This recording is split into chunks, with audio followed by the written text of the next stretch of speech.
প্রিয় দর্শক, আসসালামু আলাইকুম এবং অনন্ত শুভকামনা সবার জন্য। ত্রয়োদশ জাতীয় সংসদ নির্বাচন ঘনিয়ে আসছে, 1 মাসেরও কম সময় বাকি আছে। তো এই নির্বাচনকে কেন্দ্র করে ভোটারদের মতিগতি বুঝবার জন্যে গত কয়েক মাসে আমরা অনেকগুলো অপিনিয়ন পোল বা মতামত জরিপ দেখেছি।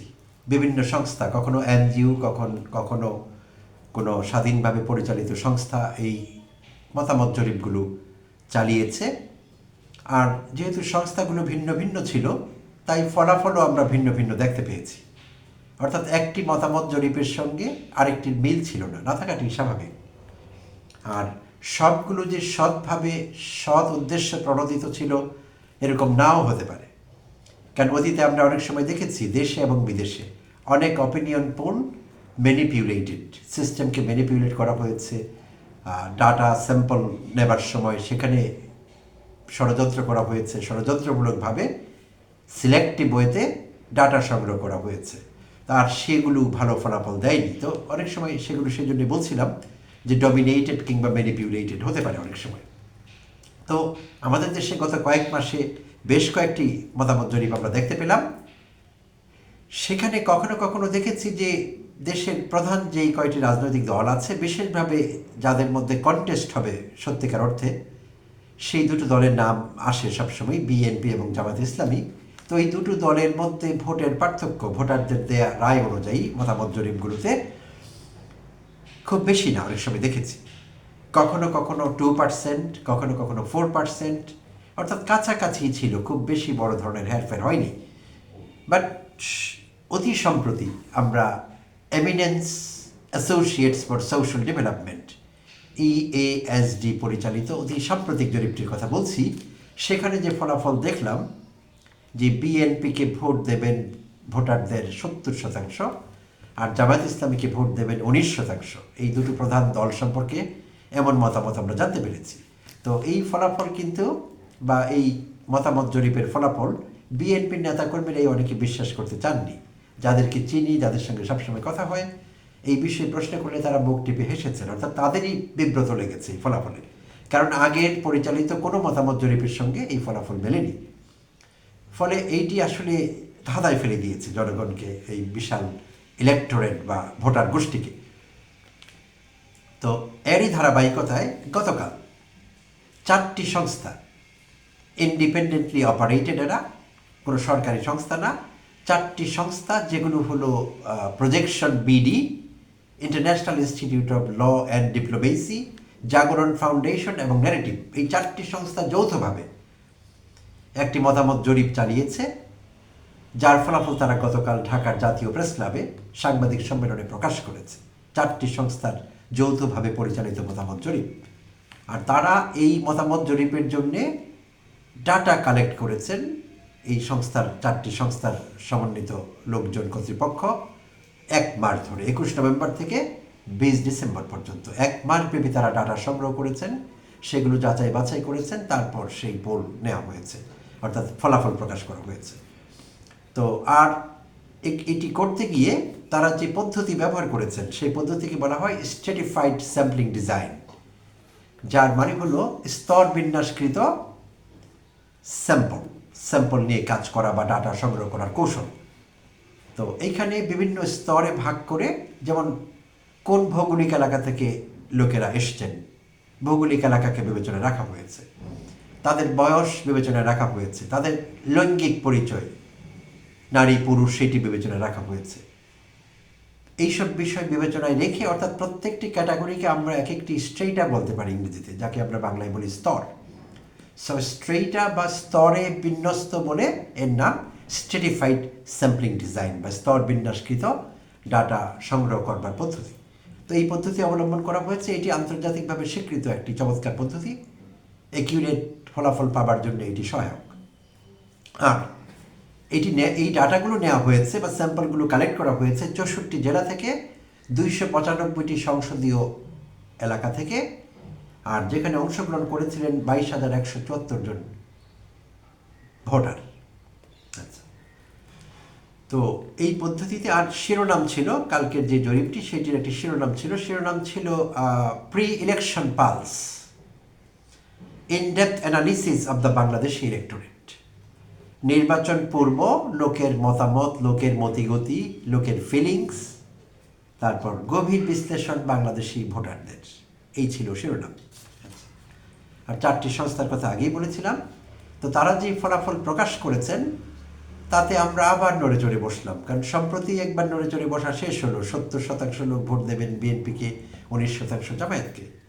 তো কালকের ফলাফল বলছে 34.7% ভোটার ভোট দেবেন বিএনপিকে, আর 33.6% জামায়াত ইসলামীকে।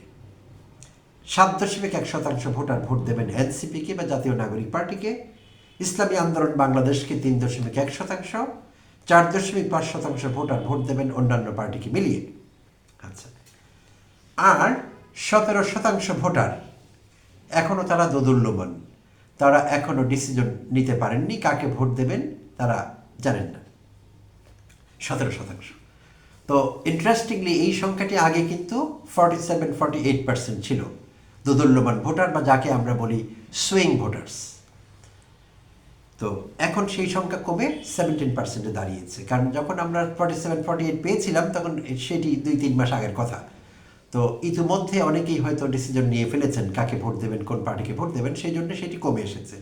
17% জানেন না তারা কাকে ভোট দেবেন। তো এর মধ্যে আবার 17%-এর মধ্যে 30.1% কোনো রাজনৈতিক দলের উপর আস্থা রাখছেন না, তারা কোনো দলের উপর আস্থা রাখতে চাইছেন না। আর 38.6% তাদের কোনো মতামত নেই, তারা জানাননি, নো কমেন্ট। তো এই হলো সর্বশেষ পরিস্থিতি। আর ভোটারদের জিজ্ঞেস করা হয়েছিল তারা কেন বিএনপিকে পছন্দ করেন, বিএনপিকে ভোট দেবেন, কী বৈশিষ্ট্য আছে বিএনপির। সেই প্রশ্নের উত্তরে তারা জানিয়েছিলেন বিএনপির অভিজ্ঞতা ও রাষ্ট্র পরিচালনায় দক্ষতা বা সক্ষমতা। বিএনপির আগে সরকার পরিচালনা করবার অভিজ্ঞতা আছে, সে রাষ্ট্র পরিচালনার সক্ষমতা আছে। এই আন্ডারস্ট্যান্ডিং থেকে তারা, যারা বিএনপিকে ফেভার করতে চাচ্ছেন, তারা সেটি করছেন। আচ্ছা, জামাত ইসলামীকে কেন তারা চুজ করছেন বা তাদের পক্ষে কথা বলছেন? সততা এবং পরিবর্তনের প্রতিশ্রুতি। তারা জামাত ইসলামের দলের মধ্যে বা কর্মীদের মধ্যে, নেতাদের মধ্যে সততা দেখতে পাচ্ছেন। আচ্ছা, তো এই সংখ্যাটি 44.87%, 44.87% জামাত ইসলামীকে সততার জন্যে এবং তাদের প্রতিশ্রুতির জন্য তারা ভোট দেবেন। এনসিপির ক্ষেত্রে যারা এনসিপিকে ফেভার করছেন বা এনসিপির পক্ষে ভোট দেবেন বলে বলেছেন, তারা জুলাই বিপ্লবে তাদের ভূমিকা নিয়ে কথা বলেছেন। এটি একটি ফ্যাক্টর তাদের কাছে, গুরুত্বপূর্ণ ফ্যাক্টর। তো প্রিয় দর্শক, এখানে একটি বিষয় বোধহয় আলোচনার দাবি রাখে, সেটি হলো এই যে বিএনপিকে রাষ্ট্র পরিচালনার অভিজ্ঞতা আর জামায়াতকে সততার জায়গা থেকে লোকেরা পছন্দ করছেন। আচ্ছা, তো এই দুটো পয়েন্ট নিয়ে আলোচনা করা যেতে পারে। তার আগে বলে নেওয়া ভালো যে এই যে গ্যাপটি মাত্র 1% বিএনপি এবং জামায়াতের মধ্যে, 34% বিএনপিকে ফেভার করছেন বা ভোট দিবেন বলে বলছেন, 33% জামায়াতকে। তো আগেও আমরা বেশ কিছু জরিপে দেখেছি কন্টেস্টটি ক্লোজ হবে বিএনপি এবং জামায়াতের মধ্যে, সর্বশেষটি বাদ দিলে, ইএএসডি জরিপ বাদ দিলে, যেখানে খুবই বাজেভাবে বলা ঠিক হবে না, বিস্ময়করভাবে এই তথ্যগুলো এসেছে। 70% ভার্সাস 19%, 70% বনাম 19% বিএনপি এবং জামায়াত। তো এখানে শুধু গ্যাপটি বড় হয়েছে, আর সব জরিপে মোটামুটি কাছাকাছি ছিল। আর গতকাল যেটি প্রকাশিত হলো সেটি তো আরও বেশি ক্লোজ। তো আসলে বাস্তবতা এরকম যে ফিল্ড পর্যায়ে যারা আমরা খোঁজখবর রাখি, আমি যেহেতু ছোটোখাটো কন্টেন্ট বানাই, আমাকেও লোকের সঙ্গে মিশতে হয়, চায়ের দোকানে বসতে হয়, লোকের সঙ্গে আড্ডা দিই, বিভিন্ন শ্রেণী পেশার মানুষের সঙ্গে মিশি। তো আমরা নিশ্চয়ই সবাই জানি যে বাংলাদেশ জামায়াত ইসলামী আগের সর্বকালের তাদের বাংলাদেশের রাজনীতির ইতিহাসে, তারা যবে থেকে রাজনীতি করছেন, তারা একটি শক্ত অবস্থানে আছেন। এখন যতই দিন যাচ্ছে তাদের অবস্থান আরও শক্ত হচ্ছে। এর পেছনে কী কারণ? এর পেছনে কারণ হলো ওই যে তাদের সততার কথা বলা হচ্ছে। জুলাই অভ্যুত্থান পরবর্তী সময় আমরা দেখেছি 5 আগস্ট বিকেলের মধ্যে আওয়ামীরা যেই সব জায়গা, পয়সা কামাবার যত ধান্দা, যত করিডোর, যত দরজা, যত ডোর উন্মুক্ত করেছিল আওয়ামীরা, সেটি বিকেলের মধ্যে 5 আগস্ট বিএনপির নেতাকর্মীরা, কখনো বিএনপির মূল দলের, ছাত্র দলের, যুব দলের, স্বেচ্ছাসেবক দলের তারা দখল করে নিয়েছিলেন। 5 তারিখ বিকেলের মধ্যে বেশিরভাগ জায়গা পয়সা কামাবার ফাঁক ফোকরগুলো দখল হয়ে গিয়েছিল। আওয়ামী বাকশালী পাহারাদাররা সেখান থেকে সরে গিয়েছিলেন। জাস্ট রিপ্লেসমেন্ট হয়েছে, নতুন চেহারা নিয়ে বিএনপির লোকেরা সেখানে আবির্ভূত। আর গত 17 মাসে তারা আরও নতুন নতুন জায়গা এক্সপ্লোর করেছেন, ডেফিনেটলি তাদের ক্রিয়েটিভিটি ব্যবহার করে, সৃজনশীলতা দিয়ে। তো আর এগুলো পত্রিকায় এসেছে, মিডিয়ার সয়লাভ এগুলোতে। বিএনপি নিজেও জানে, আমাদের বলবার দরকার নেই, অন রেকর্ড সব কিছু। তারা 1010 লোককে বহিষ্কার করেছে নেতাকর্মীকে, চাঁদাবাজি, দখলদারিত্ব, ভীতি প্রদর্শন এইসবের জন্যে।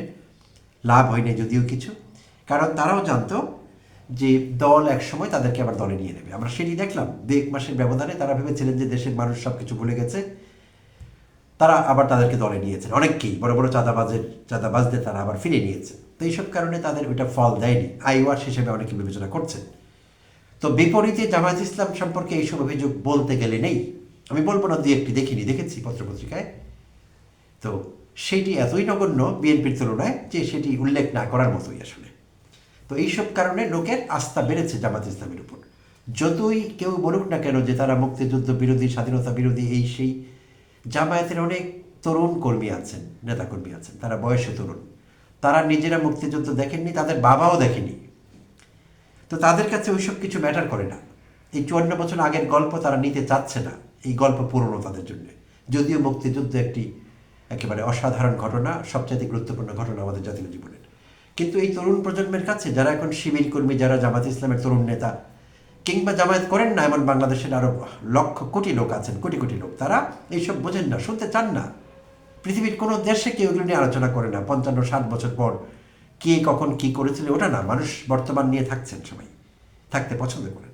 তাই সেই বাস্তবতায় লোকেরা যখন দেখেন জামাত ইসলামের থেকে তাদের কোনো থ্রেট নেই, ছাত্র শিবির চাঁদাবাজি করে না, গন্ডামি করে না, মেয়েদের টিজ করে না, যেটি আমরা দেখলাম সব কয়টা পাবলিক বিশ্ববিদ্যালয়ে। অতি সাম্প্রতিক যেটি ঘটল জগন্নাথ বিশ্ববিদ্যালয়ে, ভূমিধস বিজয় শিবিরের বা শিবির সমর্থিত প্যানেলগুলোর। কেন? মেয়েরা বেশি ভোট দিয়েছে তাদের। যত কথাই তারা বলুক না কেন জামাত ইসলাম এবং ছাত্র শিবিরের বিরুদ্ধে, কিচ্ছু লাভ হয়নি, কারণ তারা বাস্তব ফলাফল দেখতে চেয়েছে। তারা ছাত্র দলের ছেলেদের আশেপাশে নিরাপদ বোধ করেনি নিজেদেরকে, যুব দলের পাশে তারা নিরাপদ বোধ করেনি, বিএনপিকে তারা নিরাপদ দল তাদের জন্য মনে করেনি। তাই তারা ছাত্র শিবির সমর্থিত প্যানেলগুলোকে ভোট দিয়ে ভূমিধস বিজয় লাভে সাহায্য করেছে। এগুলো বাস্তবতা, অস্বীকার করবার কোনো উপায় নেই। তো এইসব কারণে যেটি বলছিলাম যে জামাত ইসলামের অবস্থান ক্রমশই শক্ত হয়েছে, আর তার প্রমাণ গতকালকের মতামত জরিপের ফলাফল। 1% এখানে পার্থক্য দাঁড়িয়েছে। তো এখন 1 মাসের কম সময় বাকি আছে ত্রয়োদশ জাতীয় সংসদ নির্বাচন অনুষ্ঠিত হবার, এবং একই দিনে গণভোটও হচ্ছে। তো আমি এপিসোড শেষ করবার আগে আমার যারা দর্শক শ্রোতা আছেন, আমি নিজেও গণভোটে হ্যাঁ ভোট দিব, কারণ আমি জুলাই সনদের বাস্তবায়ন চাচ্ছি। আমি আপনাদের অনুরোধ করব দয়া করে হ্যাঁ ভোট দেবার জন্যে মানসিক প্রস্তুতি রাখবেন। আর নতুন বাংলাদেশের জন্য আমাদের এইটি দিতেই হবে, কোনো বিকল্প নেই, এটি আমাদের অস্তিত্বের সংকট। ধন্যবাদ প্রিয় দর্শক, ভালো থাকবেন, কথা হবে আবারও অন্য কোনো ভিডিওতে।